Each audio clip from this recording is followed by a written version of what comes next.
Like notes through the hourglass, these are the songs of our lives.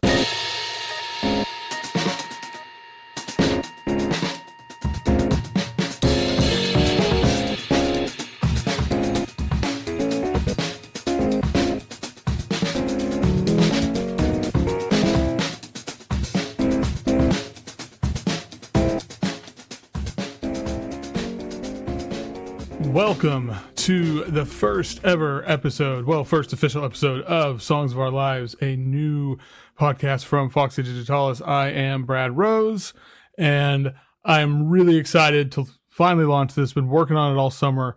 A little bit about what it is, because that's probably your first question.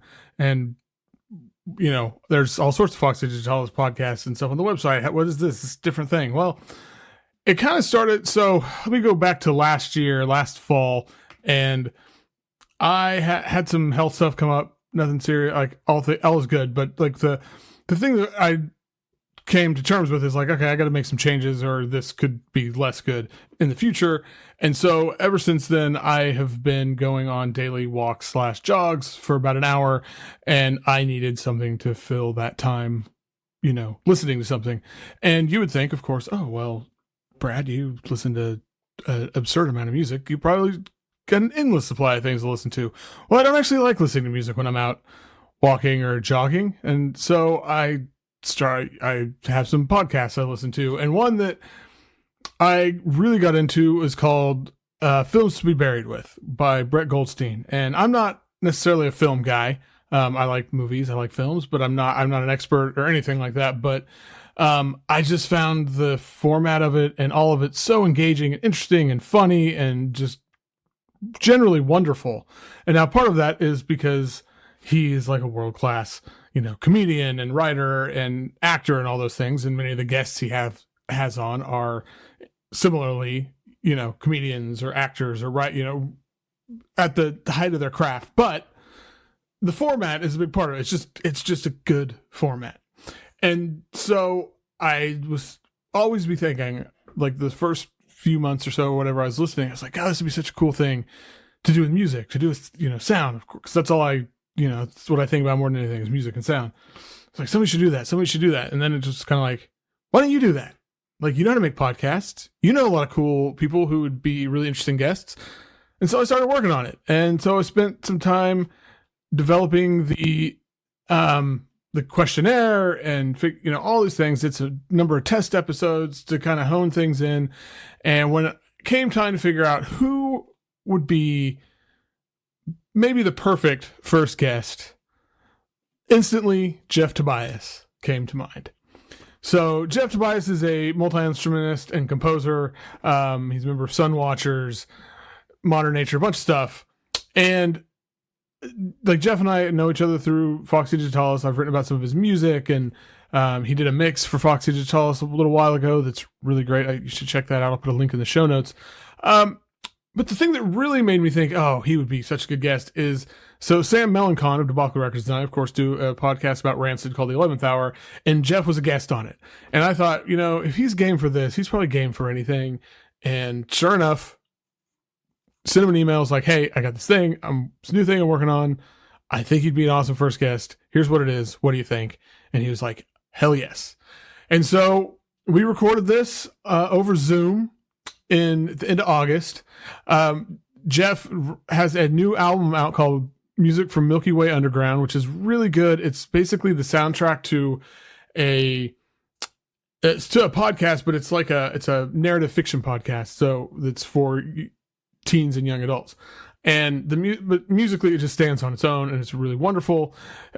He's last year had two really good albums, Just What I Feel, Recurring Dream. There's a new Sun Watchers coming out in November on Trouble in Mind. So lots of good stuff of his to check out. But I hope you enjoy the first episode of Songs of Our Lives.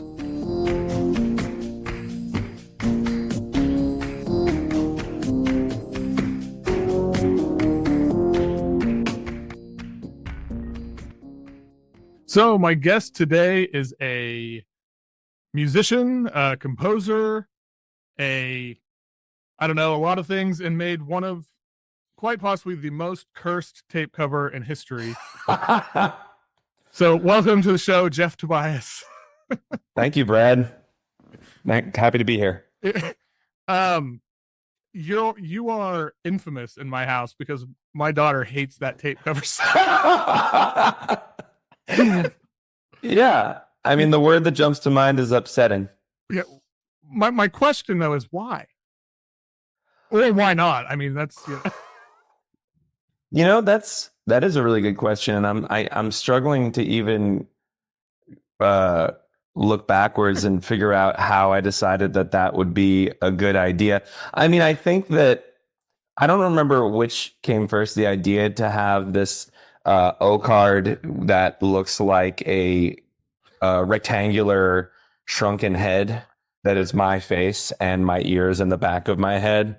But I mean, I just I think part of it is that it's a solo saxophone tape, and it's like definitely in the experimental sort of extended technique style.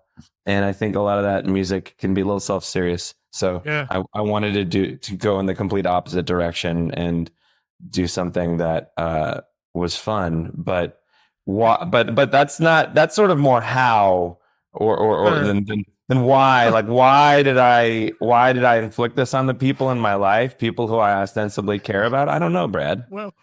Well, I appreciate the it made me laugh. And good. And so, when you, like you said, a lot of experimental music can be serious, and I love seriousness and all that, but I like joy and laughing, and so I thought it was great. But my daughter she made me put it in the cabinet. She's like, you can't ever get that out. so, yeah, it's jarring, man. I go to my friend's apartment sometimes, and I'll see it, and it is a little like it is like a little jump scare moment sometimes. Right. To have this little gremlin version of me kind of like peering back at me, it is awful. But you know what it is? I just realized it's kind of like the Richard D. James thing. Yeah, that's that was kind of where, when I first saw it, that was where my head went. It reminded me a little bit of that. Yeah. So, and I'm just remembering now that like the video for "Come to Daddy" was like it really legitimately scared me when I was in high school, and. So maybe there's some kind of subliminal influence from that. Maybe so. Yeah. Well, you've also, so that came out last year? I don't know. I have no sense of time, but you just released music from Milky Way Underground, which is a really cool thing. So am I right? It's sort of like a music you made for a podcast series? That's something? Right. That's right. Yeah. My close friend Grant Stewart wrote a narrative fiction podcast called Milky Way Underground. And it's I guess it's almost sort of like Twin Peaks / Wizard of Oz, but intended for an audience of teens. Like that, it was presented by Tracks, which was a podcast network aimed for a teen audience. And so but Grant really wanted it to not, he wanted to take the audience seriously and not dumb anything down. So it's a really, really cool, very abstract, and at times really sort of like mystifying story about these two teenagers who get sent on a journey by their grandmother, and they get on the subway in New York, and then all of a sudden the subway train goes somewhere else. And it's snowing inside the subway train. When they get off the train, they're somewhere else where they have people. All the people in their lives are there, but they're different. So it's like that Wizard of Oz kind of a thing. Right. And Grant sort of like, he gave me a little bit of guidance. He gave me a couple of suggestions of jumping off points, but he kind of gave me carte blanche to make the music that I thought would work for that. And so that's really awesome. Yeah. It sounds like a really fun project too. I mean. It was fantastic. It was so fun. I mean, Grant's one of my closest friends, and I've known him for a really long time, but this is, I think, the first time we ever collaborated on anything, and it turned out really wonderfully. It's a cool show. It's, quote unquote, wherever you find podcasts. John Darnielle from Mountain Goats has a character on it. Oh, wow. Yeah, I think Julian Coster from Neutral Milk Hotel and Music Tapes also appears towards the end, if my memory serves correct. Wow, that's Yeah, amazing. yeah. I would say, I mean, any like teenager who's like got like an open mind would enjoy it, I think. So, Yeah, well, the music on its own, like I just like listening to it as an album. It's really great. So I'm really imagining it in that context. Is my kid's 10, so almost I don't know, but couple years. yeah, I'm gonna have to like somehow remember that it exists in a couple of years. But I'm very intrigued by it. So that's Cool. really cool. Well, yeah. So I guess that's what's happening currently. But now we're gonna go all the way back, Hmm. and we're gonna talk about what is the first song that you remember. The first song I remember is "Got My Mind Set on You" by George Harrison. That I hadn't thought about that song in a long time when that was on your list. Like I think I've had it intermittently stuck in my head for the last week. Yeah, Do you yeah. remember hearing like? Do you have any specific memory related to that song? Like hearing it like with your parents or in the car, or I don't know, or just Yeah, I think it was, well, I mean, at that point in my life, when you're that young, there you have control over so little of what you're doing, right. consuming, all of that.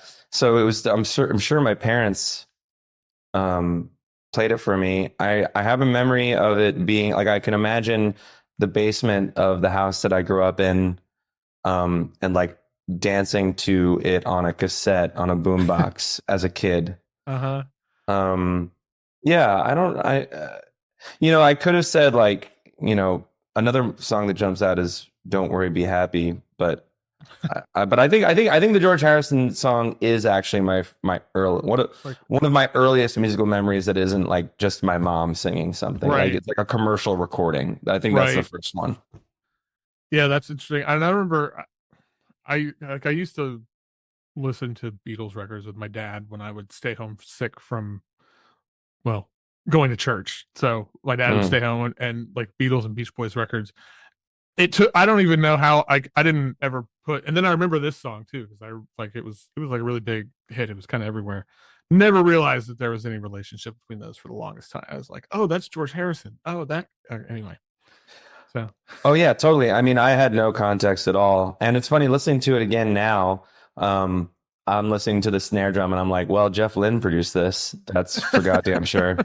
Um, and then I watched the video for the first time this past week, and it's pretty sick. There's like a taxidermied squirrel playing right. a Oh my smoking pipe god. like it's a saxophone, Yeah. which I'd never, that was like many years before I would discover MTV. So yeah, I remember like dancing around the basement and like taking really big steps while I was doing it. I think I was like trying to match the beat of the drums. That's my memory. That's awesome. Um well, are you a crier? Sometimes, yeah, Yeah. sure.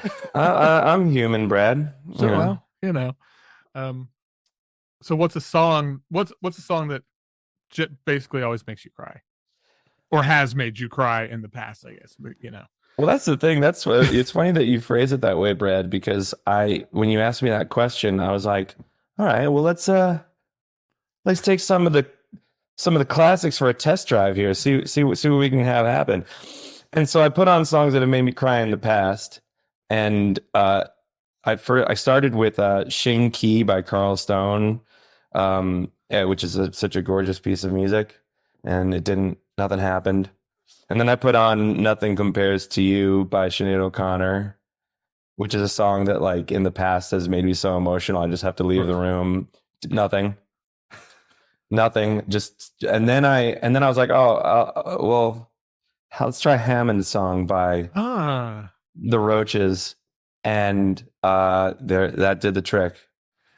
that so one of the really fun things for me on this is because I use a little behind the curtain look for everybody's you send me the songs but you don't tell me what they're for is trying to figure out when I see the list like I wonder what this is category. So here like in like full disclosure, somehow I had never heard this song in my life. Oh wow.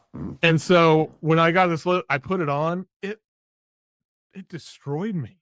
It is unbelievable. It's, I mean, I can't. I think that in all in all seriousness, I think that when you're an artist, the potential is there for something sublime or Yeah. even divine.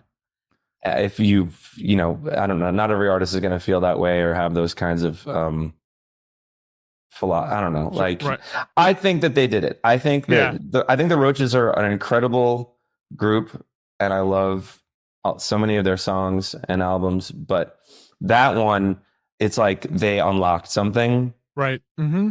that is absolutely without flaw. And also, and I read the lyrics when I was thinking about these songs, and the lyrical content is so devastating. It is. It's so devastating and so heavily relatable. Yeah. It's a song about the experience you have when something is coming to an end, when someone in your life is doing something, they're going off in some other direction, and you don't want them to, but it's impossible to Right. dissuade them. Yeah. And it, yeah, so it's emotionally very resonant. Yeah. Well, and the like the combination of those lyrics and that message with, I mean, the harmonies are just something. Again, speaking of something from like another world or tapping into the divine. I mean, that combination is just it. Like I said, the first time I listened to it, I had to stop what I was doing because I was like, oh my god, what is happening? And Yeah. And so, someone completely unrelated to this song the other night told me about something they call blood harmony, which is a phrase I've never heard before. But apparently when people who are related sing together, it I mean, I don't know. I don't know what kind of fucking science is behind this. But apparently when people who are related sing together, it has a certain quality to it, supposedly. wow. And but listening to Hammond's song by the Roaches, who are a group of three sisters, I mean, when they hit the big, like, major seventh chord at the end of every verse, Mm-hmm. especially with Robert Fripp playing guitar, Right. like adding another tone, like that sort of super incredibly laser clear Mhm. tone that he had in the 70s, because he produced the record and played all over it. Um, it it I mean, I don't know what to say about it except that it's perfect. It's Yeah, perfect. Yeah. it is. No, I would totally agree. Well, on the flip side of that, what's the song that always puts you in a better mood? Oh, well, the song that I chose is by Rahsaan Roland Kirk, and it's called Pedal Up. Yes, Yeah. that song is like it's like ecstasy or something. I don't know. I mean, it just yeah, that's one of those songs where I hadn't listened to it in a little while, and when I put it on, I was just yeah, it just makes you feel alive. I put it on last night at like 12:30 while I was washing dishes, and I was like, is this really smart? Do I really want to like put on like this really exciting and fun song like as I'm like trying to go to getting ready to go to sleep or something? But it just made me happy. It didn't even like it just because the song opens with this sound that Roland Kirk does, because he, in addition to playing the three saxophones, always kept all these noisemakers. Mm-hmm. For your listeners, I don't know if all your listeners are going to know about Roland Kirk, but one of the great saxophone players of 20th century jazz, Mm-hmm. and it was famous, I guess, for playing multiple saxophones at the same time, as Right. many as three, which sounds ridiculous, but it is a little ridiculous, Right. but it goes so far beyond the gimmick just because his Right. incredible the rigor of his genius, the work and like the creativity of how he approaches that idea totally transcends any kind of gimmickry. Mm. Um, because and also he was one of the first horn players in my awareness to popularize circular breathing. Oh, I Along didn't know that. Yeah, yeah. I mean, like to me, like the three most well-known circular breathing saxophone players of modern history are Evan Parker, Uh-huh. Roland Kirk, and Kenny G, which is a cautionary tale. Just any tool is only as good as the artist using it. Yeah. You know, so everyone be careful out there. Yeah. Don't try that at home. But anyway, but like so this song, it just like the groove is amazing. The song has this chord progression that just keeps going up and up. The melody is amazing, the main melody of the song. Oh yeah, and it starts off with this sort of like whistle, like what is that? Like, is it like a what do you even call that sound where it's like Yeah, it's like a zippery sound, like but I know what you're talking. It is one of those whistles. It's those whistles you had as a kid. As it reminds me of the. I remember I had them in like the '80s, and it was like had like a little fan or something in it. I don't know. You know, it is. It's the little rings that Bart and Lisa find in the like the friendship club or whatever. They're like, only two of us in the family have rings, and then Bart and Lisa are like, yeah, us. Yeah, exactly. It's like, yeah.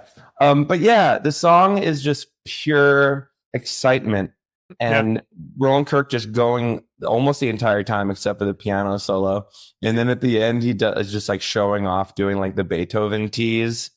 It's a perfect piece of music, but yeah, you put that on, it's just a thrill. I love Roland Kirk so much. I'm so glad to have heard his music.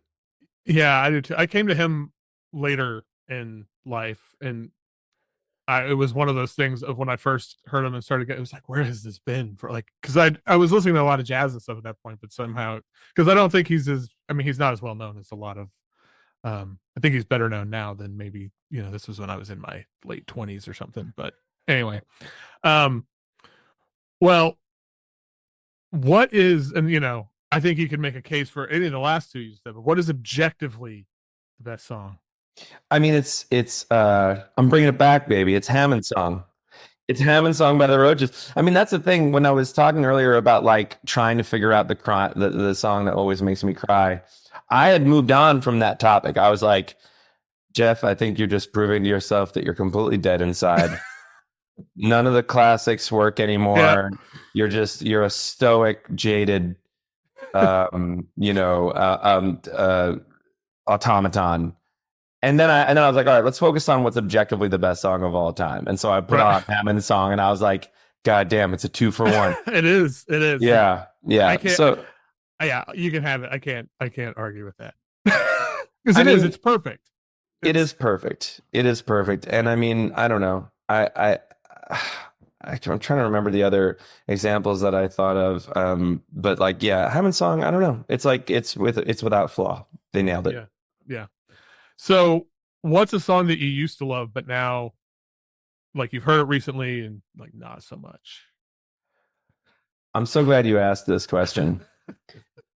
And in order to answer it, I'm gonna explain that I'm in a 3-person group chat called the 1997 Investigation Committee. The other people in this chat are Joe Sidney, who is the leader of Tears La Familia, which is a group that I'm a member of, and Joe's a longtime friend of mine. And then the other person is Scott Smith, who records under the name President of the Drums. He and I were in a band called We Versus the Shark a long time ago. And what happens in this group chat is someone, usually Joe, will post a Billboard like modern rock chart from sometime in 1997, and we'll just like talk about it. They'll just be like, what was that about? Or like, I don't even remember that Sponge song, And when I was in high school, I was getting into electronic music because Spin and Rolling Stone was telling me that I had to. And so I had like a Chemical Brothers poster on my wall. Weirdly, they didn't put those actual guys on the poster. It was the album cover. I don't know. Maybe there was something there. But anyway, but one of the groups that I found in this coordinated promotional experience I was having as a teenager was Low Fidelity All Stars. And I got their record, How to Operate with a Blown Mind. And I really, really got into it off the strength of the single Battle Flag.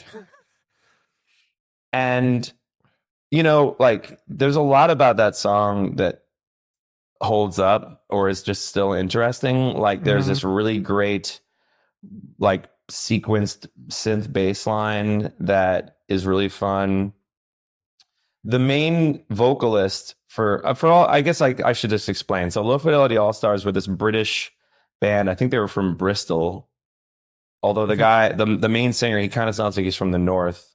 But they were like Fatboy Slim style, like Crystal Method style, Right. Yep. like big beat.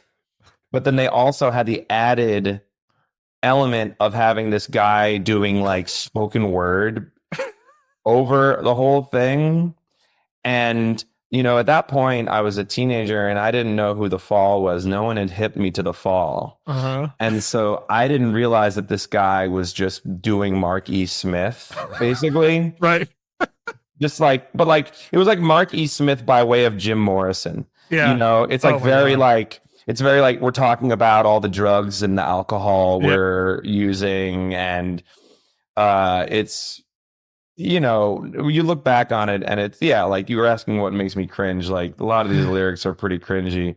But the thing that I've discovered through the 1997 investigation committee, Brad, you might not know this, but in 1998, the Low Fidelity All Stars were the biggest selling British act in America. What? Wow. Outselling even Oasis. Holy. I know. And now, no one talks about them. So when I saw this on your list, I was like, what the hell is it? And then I played it and it was like immediately I remembered. And for some reason, I think it must have, my brain started thinking about The Sopranos. I don't know if it's because it reminds me vaguely musically of the theme song or if maybe this was in The Sopranos. It seems like something that would have been in The Sopranos, frankly. Both. But, it's totally both. Okay. And then, yeah, it's amazing that they were in 1998 the best selling, because they might as well not exist at this point. Yeah, like zero critical reassessment, no interest. Like there's no one out there being like, wow, I can't believe it's been 20 years since. No one gives a shit. No one's looking for the reunion tour. No. And also, like, after that album, the vocalist guy left, and I'm sure the rest of them were like, well, that was fun, I guess. Now we're just the Crystal Method, but from England. Yeah. I don't know. I mean, and I still like, I've been like listening to that record a bit, and there's still a lot of cool, strong moments about it. They have kind of like a DJ Shadow introducing vibe at times. And that dude is just ridiculous. He's a ridiculous character. And also the song is just so strange because it's a remix of some kind of like an artist named Pigeonhead, who I think was on Sub Pop, but weird. But like, and he himself, like Pigeonhead, the artist, had also taken some stuff from Prince for that song. So Prince has a songwriting credit on Battle Flag. Oh my God. You're like 3 degrees of separation. That's so random. Yeah. I don't know. It's like, you know, like so much of the 90s is being kind of repackaged and sort of like refiltered into Zoomer music right now. But I think that what Low Fidelity All Stars did has been completely untouched and untapped. And I think if you played it for a younger person today, they would just find it incomprehensible. I think that's spot on. Yeah. So kind of sort of on the flip side of that, not really, but it's adjacent. So what's a song that most people are either hate or it's like not, you know, critically, it's just panned, but you love it, you don't care? Well, this is a funny question. I thought about it a little bit, and the answer that I came up with was River of Dreams by Billy Joel. And like, that's not a song that I'm like listening to all the time. Sure. I just have a certain affection for it for a couple of different reasons. It's just, you know, I think it's sort of similar to the George Harrison tune, where I have this memory of having that tape. Yeah. You know, at a time in my life where I wasn't myself going out and buying any music because I just wasn't that age yet. So this tape was like around the house and I put it on and I was like, oh, this is This is nice. I mean, who doesn't love the sound of a choir, you know? Right. But then like, do you know about his Grammy performance of that song? I don't know. So I don't remember what year it would have been. This would have been in the early to mid 90s, I guess. But so he was set to perform River of Dreams on the Grammys, and before earlier in the Grammy night, Frank Sinatra got an award. And at this point in his life, Sinatra was, I think, in cognitive decline, and he was rambling, and they played him off. Oh man. The Grammy producers were like, okay, let's get old Blue Eyes off stage. And so they brought up the music and they ushered Frank off stage. And so then later in the evening, when it came time for Billy Joel to perform, and this is on YouTube, you know, that song River of Dreams that has all these breaks in it, you know, where everything stops. Yep. And so the second time that happens, where he's like, so I can finally find what I'm looking for. And then everyone stops. And then Billy Joel just looks into the camera and holds his hands up and he goes, valuable advertising time. Valuable advertising time going by. Dollars, dollars, dollars, dollars. And he just sits there and the audience cheers.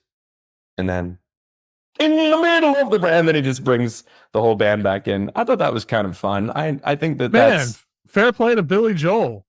You know, like I'm from Long Island, and so Billy Joel is my albatross to bear as a music fan, and I understand that. And I'm not here to defend Billy Joel. I think but revisiting that song, it's kind of a funny, like it made me think about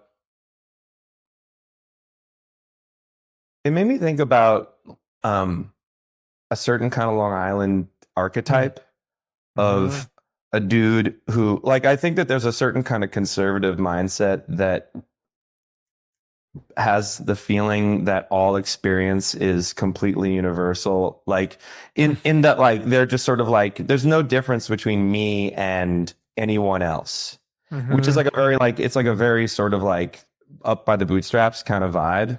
And I think that's the kind of thing that will allow an artist like Billy Joel to make a music video for River of Dreams where he's like leading a Southern Baptist choir, right? And there's just like no cognitive dissonance there, right?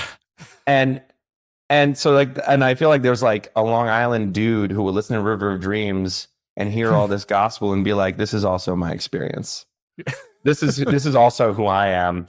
But the song, but also the song is about, I've been thinking about this a lot, Brad. The song is about like trying to find something you've lost. And I just think about like growing up on Long Island and just having the experience of everything being completely secularized. And so I think that there's like a vibe with this song, a truly truthful vibe of like being a secular Long Island person and just being like, oh, I wish I had a spiritual experience. I don't. But this song kind of gives me that feeling. And so, like, credit where it's due. I think the song is like trying to reach for something, and whether it succeeds or not, I mean, everyone in my life hates Billy Joel, and I don't hate Billy Joel. I don't love Billy Joel. I've never seen him live, and I probably never will. But I think that song has something interesting in it, and I enjoy listening to it once a year. I think that is a great answer. I love it. Speaking of love, here we go. Nice segue here. What do you think is the most romantic song? Well, my answer is In a Sentimental Mood, as recorded by Duke Ellington with John Coltrane. Yeah. I don't even like anything else needs to be said. It's like, it is. I put that on again.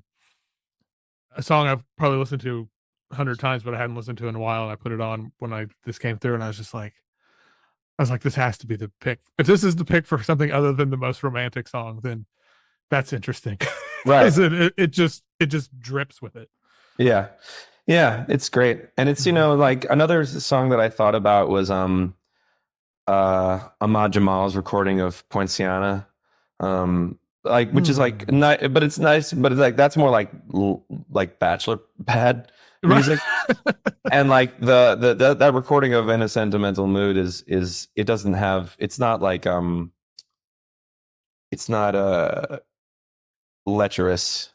Yeah. It's romantic, like really with an interest towards like an actual, I don't know, maybe they're like it's very sincere and um beautiful. I love it. Yeah. Yeah. Yeah. I think sincere is that's a word I really associate with it. I think that's a really good, I don't know. Yeah. Um, well, what's a song that changed your perspective on an artist? Yeah. Well, the answer for this one is Harvest Moon, the Hmm. Neil Young song. And it's an interesting question because I mean, because I grew up, I don't know, I'd say I grew up like I think I before I was in my 20s, I thought I disliked Neil Young's music, but I wasn't really thinking about Neil Young as an artist or any of his recordings. I was thinking about Dana Carvey's impression of Neil Young in his stand-up special where he just makes fun of Neil Young, which I don't know if you've ever seen that. Yes. Yeah, like dead dog dying in a ditch. Like, Yes. Yes. and I was like, Dana Carvey is so right. Neil Young is bad, but I had actually, in fact, not listened to Neil Young. I just thought Dana Carvey was funny. Yeah. But what happened with me is that when I was 20 years old, I dropped out of college. I quit attending SUNY Albany in New York, and I moved to Athens, Georgia, to be in a band. And my bandmate Luke Fields got me a job at the 24-hour diner Oh, wow. in the center of Athens, which Okay. is still there. It's called the Grill.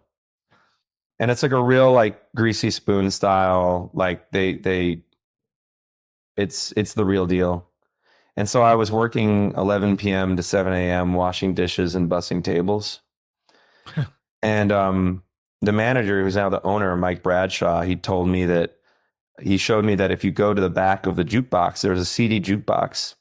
And if you go to the back of the jukebox, you can open it and then hit the little sensor that where like you put the quarter in and then the sensor goes down and then you get a credit. And he was like, you can just like get as many credits as you want.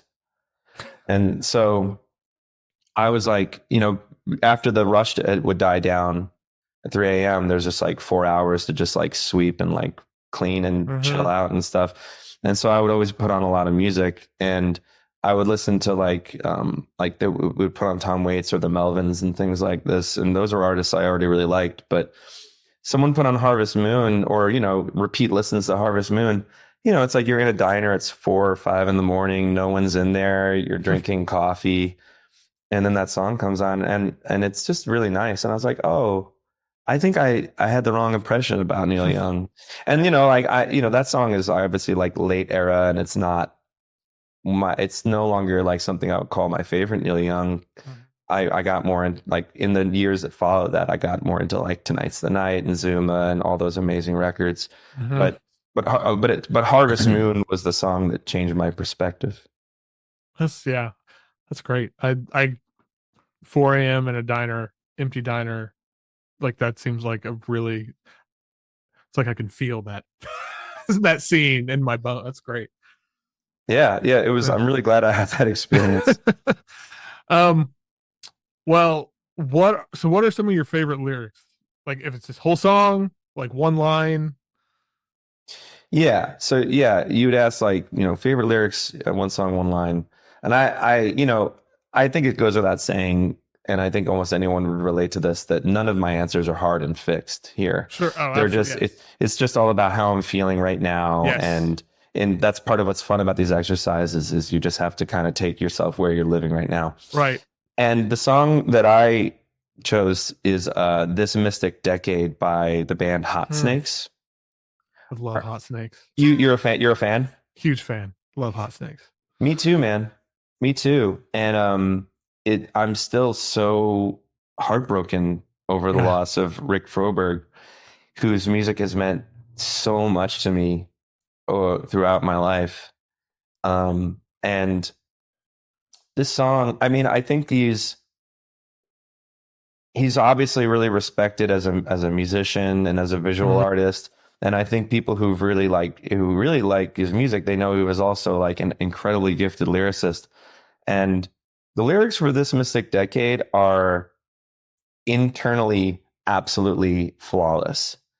Like the subject of the song is like the end of something, you know, Yeah. and it's all about like, you know, okay, this happened, now it's over, and this is, you know, it's not positive nor negative. It's almost kind of like this sort of nihilistic ambivalence. Um, Yeah. and there's lots of like sort of um internal, like not even internal rhymes, just like self-referential kind of couplets, like where the lines relate to the one previous. Drive off in a hearse. Wait, no, drive off in reverse, drive off in a hearse. I forget the order right now, but brilliant. He was an absolutely brilliant lyricist, and that's my favorite. I think that, well, it's hard to say what my favorite Hot Snake song is. I think every song on the first three records is absolutely perfect, but I think that's one of his best achievements, and so I that's my answer right now. I think it's a perfect song in every I respect. I think it's a great answer. Yeah, I remember first heard Hot Snakes, so like back in very early as a Foxy Digitalis on I'd be on AOL Instant Messenger all day talking, just bullshitting with Sarah Hennies. I Hell don't yeah, remember. I don't even remember how we. Somebody introduced us. I don't remember how, yeah.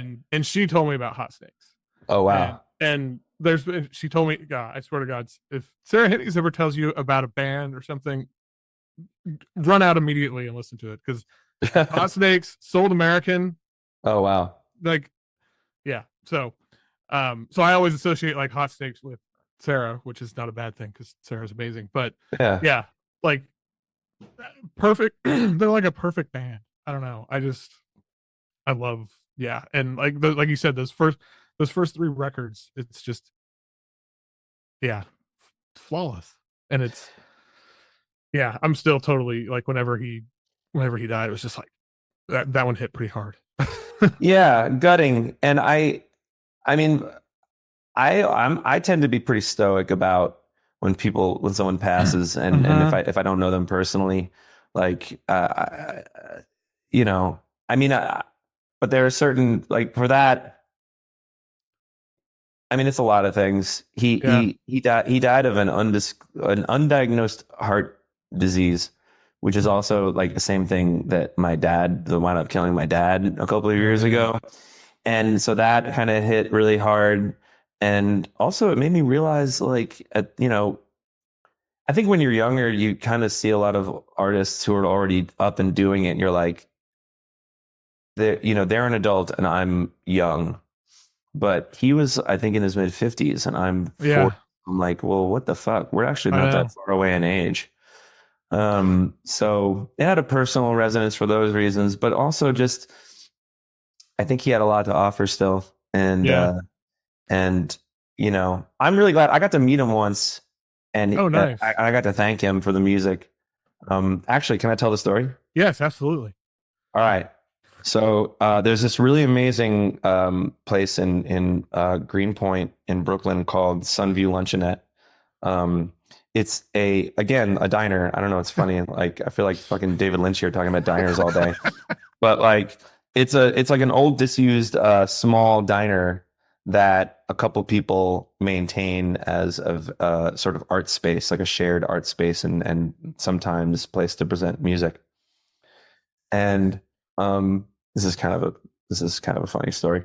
So I was there. I was going to be playing music there. I was playing music with Jed Brewer, and we were watching. I was in the back of the room, and one of the first acts was performing, and my friend Janet is next to me, and she turns to me and goes, "This guy that's right in front of us has a bug on his shoulder. I'm gonna get it off." And I was like, "Okay, I see the bug you're talking about. Go for it." And so she very carefully just sort of goes over and just like gently swipes his shoulder in a downward motion. And so then I'm like, oh, where'd the bug go? And I look down and it's like right on the crotch of my pants. And then I'm doing that sort of like panic, like, get it off, get it off. And I'm like, oh, did I get it? And then like I look up and the guy whose shoulder the bug was on has turned around and it's Rick Froberg. Oh my God. And he's just like, the only thing that he knows at this point is that someone like tapped him on the shoulder and then he turned around and it's me swiping at my crotch. And so, yeah. So then like, I was like, oh, and you're Rick Froberg. And he's like, what? But so then, that was like kind of how we sort of met. And then afterwards I was like, I gotta say what's what. And I just told him how much the music's meant to me. And I'm really glad I got to be able to do that. That's an amazing story. I love it. Pretty silly. Okay. Well, on to the happier things. What is the song that you have or you can listen to the most? My answer for this was Tuned Mass Damper by LP. But I realized after I answered that like the same question I could answer with like one of like 24 Def songs from Def Jux around the same era. Because like that era of music, I became so obsessed with everything Def Jux was doing when I was like 18 or 19, I guess. And so like it could be like any of like a half a dozen songs from the Cannibal Ox record, The Cold Vein, or like like Mr. Lift stuff. But Fantastic Damage by LP is one of my favorite albums of all time. And that song Tune Mass Damper just comes in with like this incredibly swaggering hard beat. The production is so good. I mean, he is, as a producer, he is on like his rapping is good, it's great, but God, his productions are and kind of untouched in terms of like no one's even making an attempt to try to do what he did. Yeah. What he did was so incredibly personal to him as a producer that it's just impossible to replicate. And also like incredible career afterwards where he's developed so much and has done so many like different sounding kind of things with Run the Jewels and other people. But yeah, Tune Mass Damper, I just will never get tired of hearing that beat come in and the opening lines. I took this photograph soaking wet. I could just, it's like tattooed on the inside of my skull. I love that shit. Yeah, no, all that era, like that, there was that moment, however, like that, when Def Jux, like you said, all that stuff, there's so much just like all-time great stuff. Yeah, I agree. Yeah. That's great pick. So what's the last song that you completely fell in love with? The song I said is It's Not Just Me, It's Everybody by Wise Blood. Yeah. Which that must have been obvious too, because it's like the newest song on the right list. But yeah, that's that song is I could listen to her sing anything. She's amazing. And I don't know, like I actually have to do more. I have to check her out more because I've been like aware of her for a while. I actually saw her sing Everyone's Talking by Harry Nilsson at a wedding once. Oh my gosh. My friends Julian and Sarah got married, and Natalie Wiseblood did that as a duet with Sean Nicholas Savage. Do you know that guy? Name's familiar. Oh, he's great. Check him out. Yeah. He's a great vocalist. But anyway, this song, like the drummer Jason from Sunwatchers, my band Sunwatchers, Jason sent me this song. He was like, you should check this out. It's really good. And I listened to the song once and I was like, oh wow, she's just got such an amazing voice, and the melody on the chorus is really beautiful. Then I looked at the lyrics, and I gotta say, I don't know. Whether she was intending to or not, it's like she perfectly summed up the life, the world that we live in right now. and she, and like with that record that I did, Recurring Dream, I was trying to talk about like what it feels like to be alive right now, Mhm. how it's like scary, or you know yeah, I was trying to like point towards things that I was experiencing.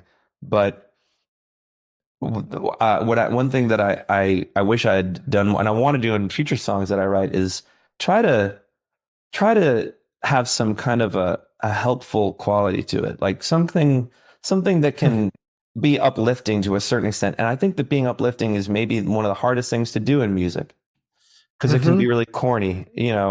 No one it's can be really cheesy. But this song that Wise Blood wrote, she's like, oh, okay, alienation is baked into our day-to-day lives, but it's not just me feeling that way, it's everyone. Yeah. Yeah. I mean, there's something like the simplicity of just the oh, it's not just me, it's everybody, but like it's so I remember when I first heard it and listened, like I heard it and it was like, oh, it was really good. It's kind of the same similar experience. Then I looked at the lyrics, it was just, oh, yeah. I mean, and it is. It's I think everybody can relate to what she's talking about, and it's done in like you were saying, like there's this balance between being like earnest and corny, and like I don't know, she walks that line perfectly, and Yeah. it's I think yeah, it's and I love the sort of like chamber pop feeling of the song because I don't feel like that's something I hear a lot. It kind of reminded me of like Scott 3 or Scott 4, like era Scott Walker, Oh, sure, sure. Hmm. which for me is like my favorite Scott Walker. I love it all, but um, and Yeah. so and again, it's like a really it's a thing. It's easy. I feel like easy to I don't know if get wrong is the right word, but just it's hard to have all these things come together like it does on that song. Yeah, It's she completely nailed it. And I'm really grateful to her for taking that risk, mm-hmm. because it's amazing, by addressing the collective alienation right there. Yeah. There's like this incredible bond that she's creating with her audience, Mm-hmm. of everyone being like, "Oh, I feel less alone now that I know that Right. this is a universal experience." Right. And so that's like a public service right there. That goes beyond uh just like trying to write a song. It's Yeah. it's really remarkable, and I'm really grateful to her for writing it. Yeah. That's a great answer. All right, we'll come into the end here in the home stretch. Okay. So, what's the song that means the most to you? And it's not necessarily because of the song, but you associate it with someone, experience you had, something. Yeah. Well, my answer is The Creator Has a Master Plan by Pharaoh Sanders. Um, and the experience, and I've talked about this. I talked about this on Twitter when Pharaoh passed away. But my dad was like my parents are both really into music. My mom was a music teacher, elementary school choral teacher, Oh wow. until she retired. And she also like had a sort of like she was in a vocal group when she was young that had a single that like did okay, you know. Wow. Yeah, That's yeah, cool. yeah. And my dad was never a musician himself, but he was a huge fan of music. And I just have this memory of like my mom going out of town when I was in my early teens, and my dad saying, "Oh, well, this is a album that your mom won't allow me to play in the house while she's home." And so he played me "Karma," the Pharoah Sanders record, and Wow. yeah, and I took it upon myself shortly after that to like take it into my room with my boombox and like lie down and close my eyes and listen to it. And I think that I think that I did this sort of independent of any kind of cultural awareness that that's something that people do. Mm-hmm. Maybe I don't Sure. know, for all I know, maybe I saw it on television and I wanted to do that too. But I feel like I was just like, oh, this is like really, really special. Yeah. And I should spend some time really listening to this. And so that, yeah, and I think that hearing that music and paying attention to it and realizing all the power that was in that music, it totally set me on a path that I've been on ever since. Yeah. You know, in terms of like my saxophone playing and intentions and you know, hopes for what my art can do for other people. Uh-huh. And also just the connection and like the gratitude towards my father Yeah. for sharing it with me, you know. Yeah. So that Hmm. uh, That's there's something really, yeah, there's something really beautiful about that. And what a piece of music.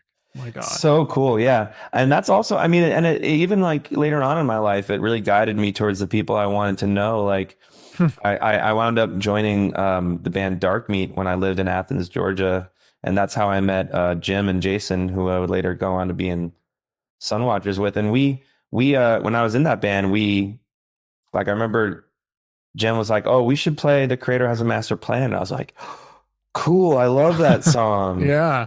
And we did it once at the 40 Watt Club, and John Fernandez from Olivia Tremor Control did the like Leon Thomas like free jazz yodeling vocals.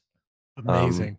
it was pretty, yeah, that was really fun. But it was like, oh, cool, like these people like this music too, and that's a nice way to kind of connect with them as collaborators over like a shared interest in this kind of music.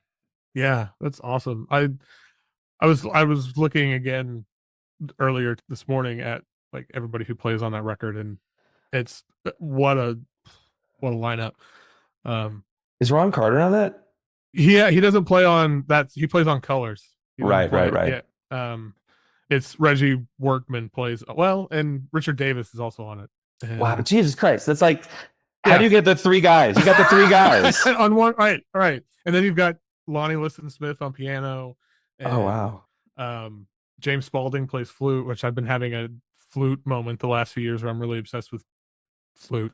Oh, interesting. I was gonna learn to play flute this year. But I time didn't happen, and Laura Cox was, I'll teach you over Oh, Zoom. sick. I was like, She's well, great. yeah, I was like, you're the best flute player I know by a wide margin. But yeah, all time great piece of music. And speaking of all time great pieces of music, I know what your answer is, but narrowed it down. What is your favorite piece of music? Yeah. Well, you know, I want to give some transparency to the listeners, though, Brad, because you said, Okay. "What's your favorite?" Your question was, "What's Well, your favorite song?" true. And I was like, "Well, is this even a song? It's more of a piece." But my Well, answer, I don't know, semantic. It's close semantic. enough. Yes. Nerd shit, and it's nerd shit on my Right. part. Nerd This whole shit. this whole thing is nerd shit, Jeff. That's Yeah, absolutely. Yeah, and I embrace that. But anyway, no, it's Rothko Chapel by yeah. Morton Feldman. Um, yeah, I mean, it's sort of like you know, like so it's sort of like similar to Wise Blood, where she's using the power of her creativity and talent to make people feel less alone. Mm-hmm. The Feldman piece, Rothko Chapel, I don't know what his intention was, but that music to me is like the sound of like pulling a veil back and revealing a completely different reality. Yeah. Like whenever the choir comes in, Oh my God. it's just sort of like I literally didn't know that something like that was possible in music until I heard it. Um, and then the viola melody at the end is gorgeous. I mean, I could talk all day about Rothko Chapel. But I mean, you know, and also I guess it's sort of it's like a similar thing with the question about the most Yeah. meaningful song. You know, because like I think I discovered Feldman through reading The Rest Is Noise when that book had just come out. Oh The wow. The Okay. Alex Ross book. I Mm-hmm. was kind of late to the party, I guess, but um, yeah, and I was like, oh, I'll check this guy out, and I checked out a little bit of it, and I was like, oh, I have to give this like that same treatment. I have to like listen to it, like you know, close my eyes and like really experience it. And I don't know that any other piece of music really comes close. It's uh beyond my comprehension and Yeah. beautiful. I love it. Yeah. No, it's amazing. I came late to Feldman too. And, but, yeah, this piece may not be a song technically, but And I just want to say that, like, for the question, what's your favorite song? The runner up was the Hot Chip song "Boy from School." And I think I'm gonna spend the rest of my life synthesizing Rothko Chapel and "A Boy from School." I feel like if anybody asks me, like, yeah, there you go. If you want to get to know about Jeff Tobias, these are his two favorite songs. It tells you what you need to know. Yeah. I love it. Yeah, it's that's one thing that's been so great about you, the experience I've had with you asking me to do this, Brad, is that it's reminded me of so much music that I either take for granted or maybe haven't thought about in a long time, or it's like so completely essential to who I am that I almost forget. So it's been really It's awesome. nice, like, reacquainting myself with this music. Then I will consider this a resounding success. This was a ton of fun. Thank Yeah, you same so here. much for doing it. So music from music from Milky Way Underground. I keep wanting to add a "the" in there. Yeah. Is out now on digital formats and cassette. And is there anything else that you want to mention? It's coming up. Okay. Well, if this is being heard at the beginning of October, I hope everyone's enjoying the new Modern Nature album that just came out, and buy the new Sun Watchers album when that comes out, or just listen to it. And yeah, I expect maybe a new Tears La Familia tape will be out by then if we can get our act together. And yeah, thanks very much for listening, and thank you, Brad. Thank you, Jeff.